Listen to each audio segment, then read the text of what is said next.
The seeds of a digitally connected India were sown in early 90s and 2000s with a number of diverse but disjoint e-governance programs. However, these resulted in limited impact on citizens. In 2014, the UN placed India at the 118th slot globally out of the 182 countries in the e-government rankings. With an unprecedented mandate and a clear vision, the current government is pushing ahead the Digital India initiative, which has the potential to transform the lives of citizens across the length and breadth of the country. To listen more on this, we have a keynote address on next era of Digital India and smart governance challenges and way forward. I would now like to invite Dr. Rajendra Kumar, Additional Secretary, Ministry of Electronics and Information Technology, Government of India, to share some insights on this. Ladies and gentlemen, let's welcome Dr. Rajendra.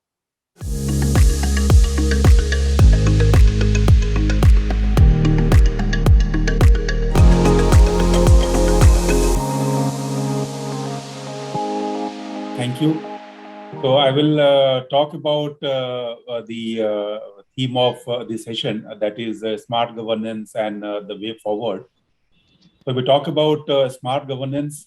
The current framework that we have in India is that of Digital India, which was launched in 2015, and now it is in its 8th year of implementation. And this has achieved very significant milestones in its 7 years of implementation. And it has achieved a transformation in a number of domains that we can think of, whether it be digital governance, whether it is electronics manufacturing, whether it is involving the private sector in implementing the government initiatives in digital domain, whether it is domains like health, agriculture, education, etc. So there have been very significant achievements in digital governance in the last 7 years of implementation of the Digital India program.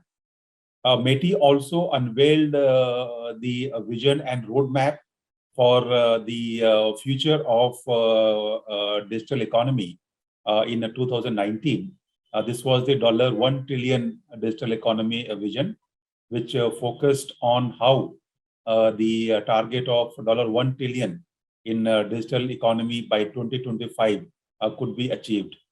There are several key pillars of this digital economy vision, which lay out the roadmap for the future development of the Digital India initiatives and how they could help in really helping the economy grow to the level of $5 trillion in GDP and $1 trillion in terms of digital economy's contribution. Let me mention about some of these key pillars, which would give a very good idea about how our digital trajectory is unfolding and how we are going to achieve the vision that we have set for METI and for the government as a whole. The first key pillar of this vision is to focus on providing quality digital infrastructure across the entire country, even to the last village, where people would have access to high-speed broadband, and the services would be delivered using this digital infrastructure highway, where the departments would be able to deliver the services digitally in the most efficient and effective way possible. Already, we have seen the proliferation of connectivity, 4G connectivity across the entire country. And we have also seen the expansion in fiber connectivity across most parts of the country, with the goal to connect every village to this digital highway. We are hopeful that every citizen in India would have access to quality digital infrastructure. The second pillar of this vision is to adopt or transform the current applications framework in various domains to platforms. And this is born out of the current situation where we find multiple applications in every domain, which are now currently being used to deliver services to citizens and businesses. The idea is to bring these multiple applications in various domains onto one common platform and make the interface and the service delivery framework seamless for the users, that is citizens and businesses. We can see the examples of this approach in the work that currently METI is supporting in domains like health, education, agriculture, logistics, etc., where the idea is that the interface can be made common and seamless for the citizens and businesses to avail services through this digital platform.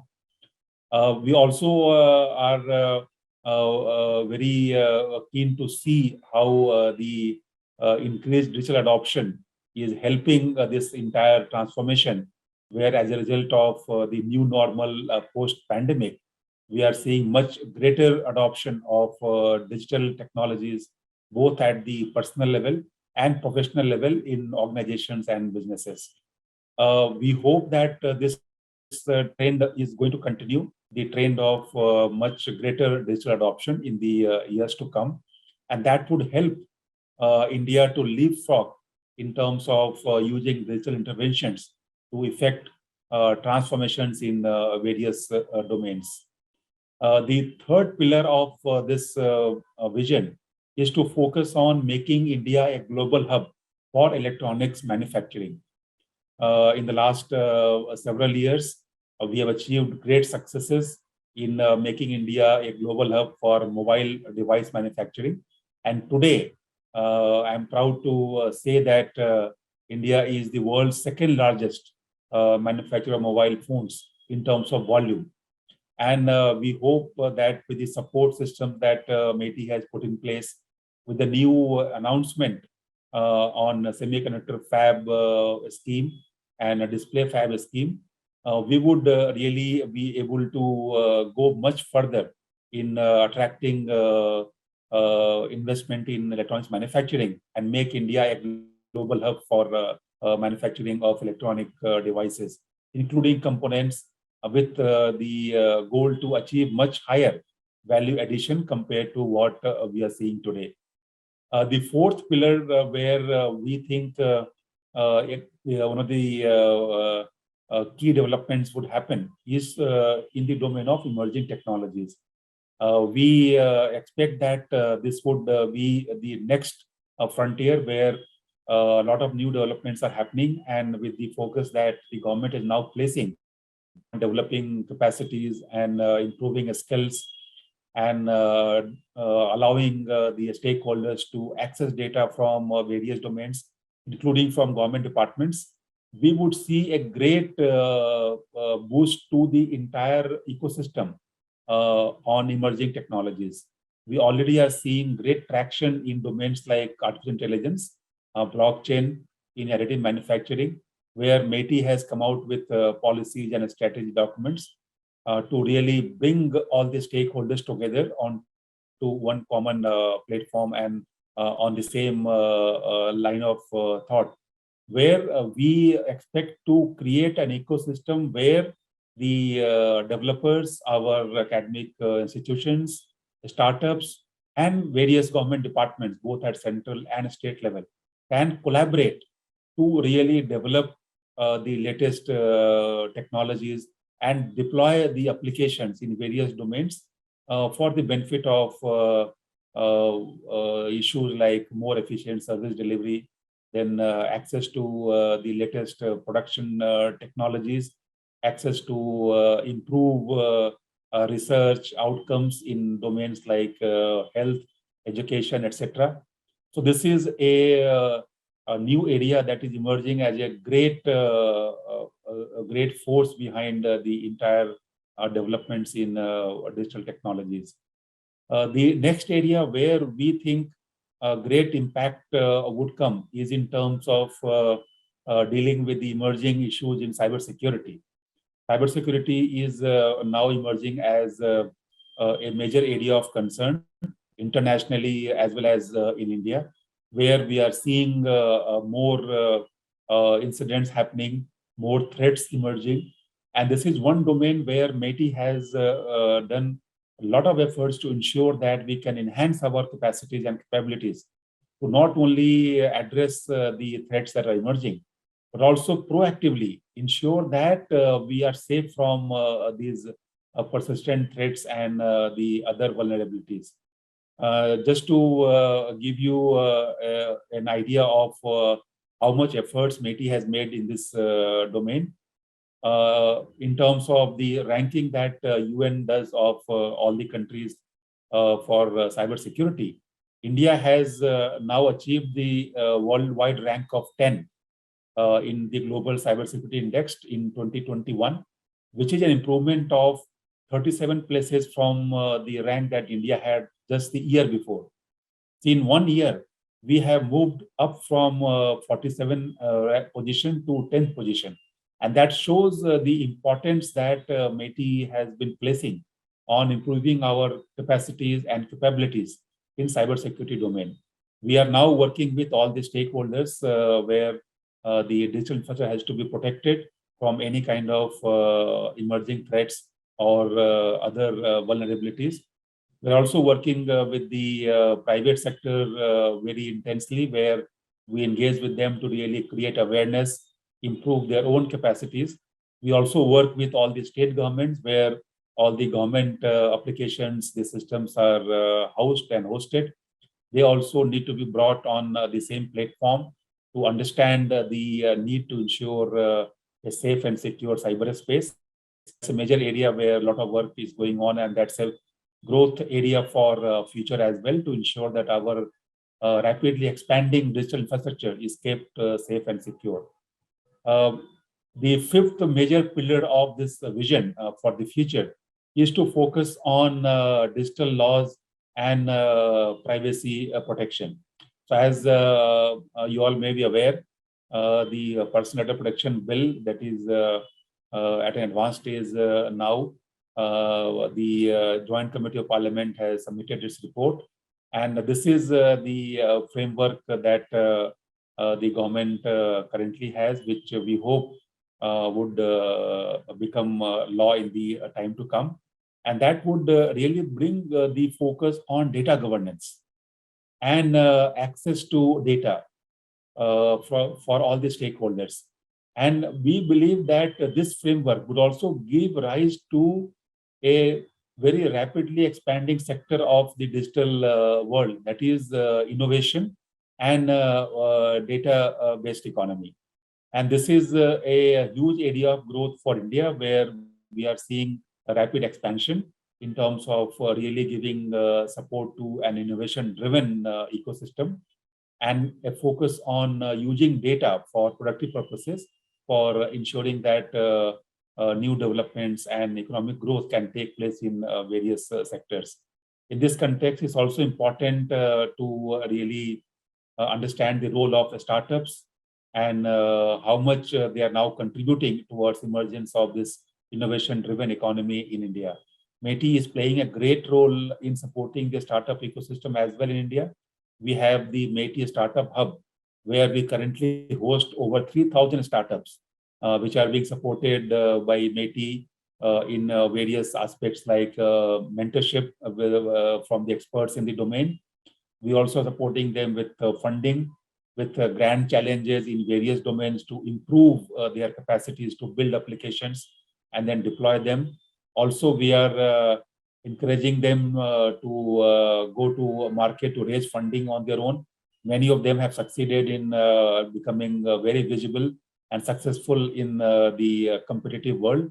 So this entire ecosystem that MeitY has put to really support and promote an innovation-driven economy and a data-based economy, that we expect to yield very effective results in the years to come, and that would serve as one of the foundations for our digital economy vision for 2025. We also are working on putting in place new legal frameworks. One example is the new IT rules that we published last year, where the focus is on ensuring that the internet is made as safe, as open, and as secure and accountable as possible. So some of the key features of this new IT rules, I would just like to mention for information, because that's relevant for the people to understand. The focus is on ensuring that safety of the users that is ensured on in the online world, and also the departments, the users, they are aware of procedures and framework for how to ensure that their interests are not harmed in the online world. All the online intermediaries, the significant social media intermediaries, they now have obligations which they need to comply with as per the new IT rules. And this has created a new framework for ensuring that users' safety is ensured in the digital arena. So these major pillars of the digital economy vision that I mentioned, they are going to be the key areas where METI would be making very effective interventions in the years to come. And we really hope that with the collaboration and involvement that we are seeing from all the stakeholders, especially from the private sector and from the academic institutions and the government departments and the state governments, we would be able to achieve this vision of $1 trillion digital economy by 2025. The cooperation from all the stakeholders, including all present in this event, is really important for METI to really be able to achieve this vision. And we invite all the interested stakeholders to really extend their partnership, extend their collaboration to METI in achieving this vision.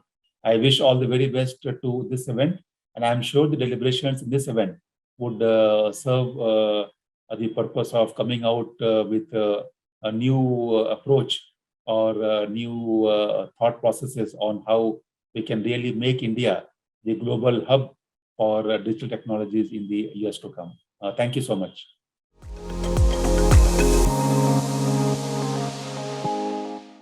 Thank you very much, Dr. Rajendra, for the insightful content piece on next era of digital India and smart governance.